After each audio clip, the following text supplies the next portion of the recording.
On est parti pour cette phase arrêtée. Granel et Vancho, ce sera la dernière de cette première mi-temps, le dernier danger. C'est parti avec une tête au poteau, et deuxième ballon va au fond. C'est goal pour Lommel qui fait enfin la différence. Et il me semble que c'est Schoofs qui a marqué, ouais. Mais largement mérité pour Lommel, c'est là-dessus que cette première mi-temps se termine. Schoofs, son premier ballon termine sur le poteau. Son deuxième dedans.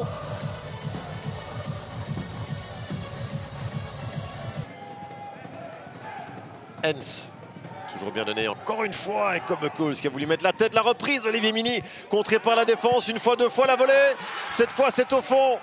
Ah ouais, petite partie de billard, là, jeu de flipper dans le rectangle, et c'est Bruni Nsimba qui fait 0-1 pour Dender, la quatrième possibilité des joueurs de Timmy Simons de Lennart Hens. Et puis là, dans un premier temps, on défend bien avec le dégagement de Métanir. La première volée de Mini, dégagée, contrée. Encore une reprise de volée, cette fois de Ragol. Mais il y a Bruni derrière qui est là. Alors, est-ce qu'il y avait une faute de bras réclamée ici par Ragol? J'en suis pas convaincu qu'il y avait une faute. Meilleur passeur de l'équipe avec 4 assists et meilleur passeur de la Challenger Pro League tout court d'ailleurs. Hens qui donne bien ce corner. Ça va aller au fond, oui.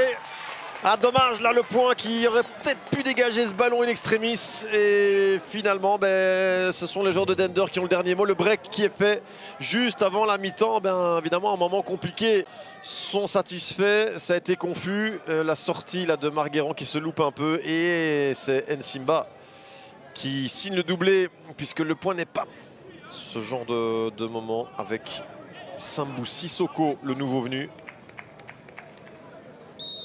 Remettre Serein sur la carte dans cette rencontre. Sissoko, ça part bien, c'est au fond.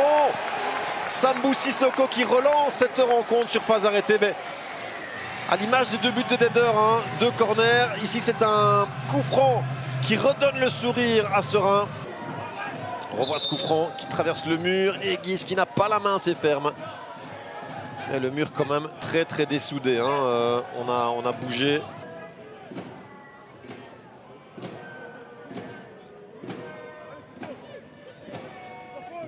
Mbarki, le centre d'Mbarki, 1-3. 1-3 et devinez qui marque ce but. Lennart Hens, son troisième de la saison. Ah ouais, là je pense que c'est plié définitivement. Sans doute pas que Serein fera appel de la décision d'avoir aligné Lennart Hens à la reprise de ce travail de Ridwan Mbarki, donc à la passe décisive à 2 minutes du terme. Serein va plus que probablement s'incliner désormais, malgré une super deuxième mi-temps. Un jour, forcément, durant cette saison, ça va encore se payer cash. Hein. Ça va coûter un point dans la saison du Berscott, ça c'est une certitude. Il ne peut pas en être autrement. Oh là là, Chimanga, évidemment, peut-être même déjà maintenant, avec l'ouverture du score. Eh bien voilà, ça coûte déjà des points. En tout cas, ça coûte déjà un but. Et au départ, il y a cette... C'était sans compter ce cadeau. Regardez la passe de Mathias. Chimanga mis en difficulté. Et puis John à l'assist pour Robin Mirisola. Eh bien, ça va lancer aussi cette partie par la même occasion. Et pour l'instant, il n'y a pas vraiment de révolte dans cette équipe du Berscott. La réaction qui est un peu timide. Oh, attention ici, Verlinden qui récupère le ballon. Verlinden, et là il est bousculé, ça va être l'égalisation ça, ouais. Ah oui, avec Reiners.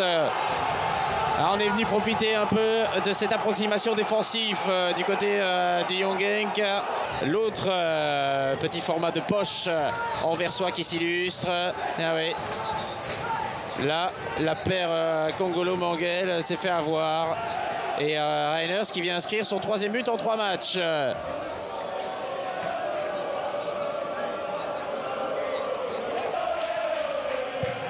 Alassane.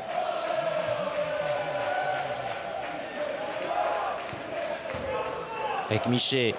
Ça passe à Miché. Le centre en retrait. Enzita. Et le voilà, le 1-2. Ah oui.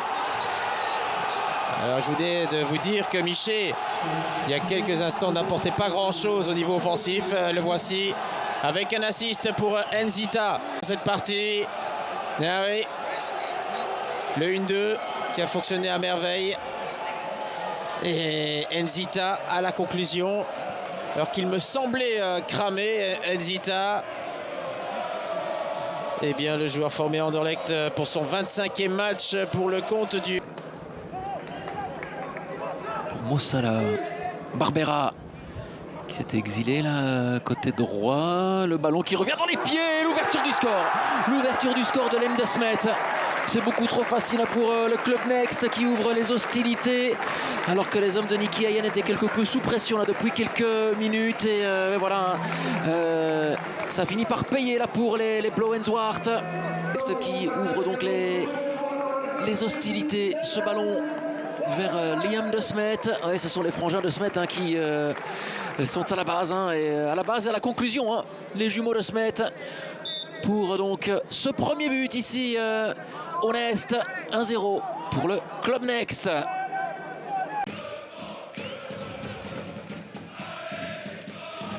C'est parti pour l'OMBA. C'est coupé au premier poteau, c'est goal! C'est goal pour Liège!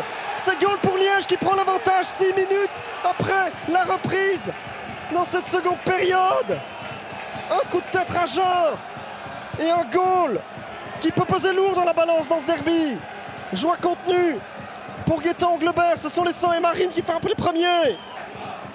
Mais c'est un coup de tête absolument remarquable ici, au premier poteau, qui a été réalisé par Brugman. Et c'est un goal extrêmement important, évidemment.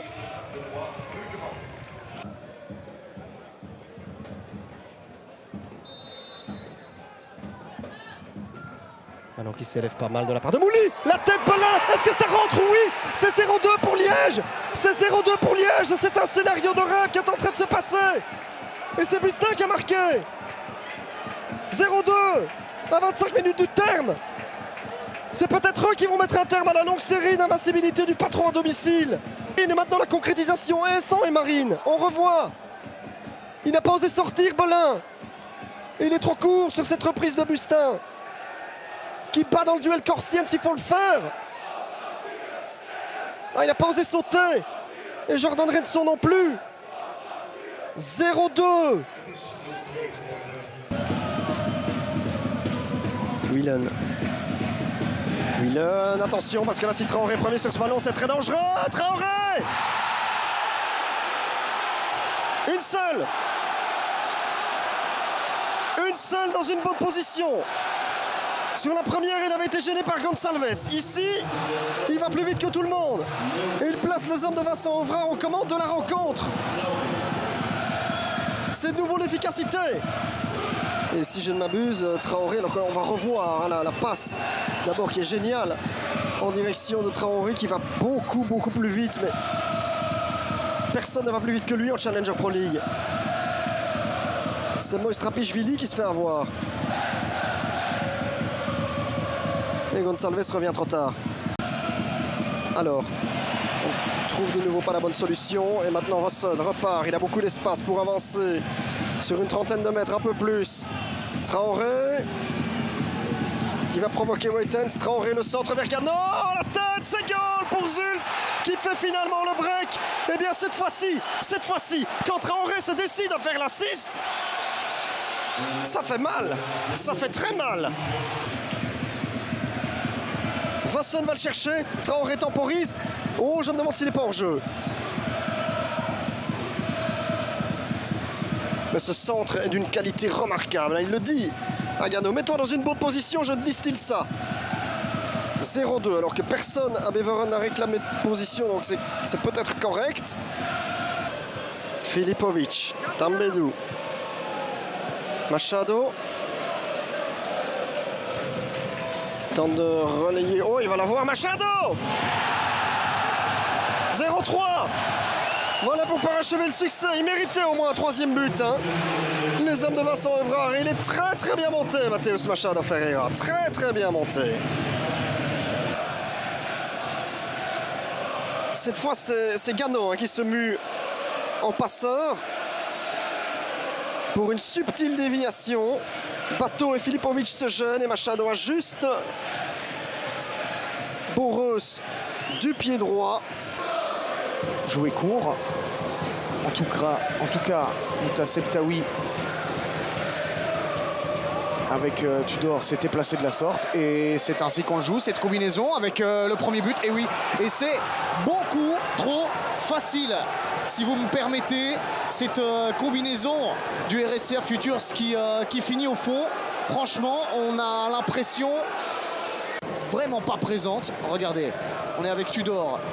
Ensuite, Sebtaoui va se placer subtilement entre les deux joueurs. Le petit centre. Angulo, lui, est à la réception. C'est trop simple, c'est trop facile, mais c'est dedans. Et c'est très bien vu de la part de Redek et de la part du RSCA Futures qui mène donc très très tôt dans ce match.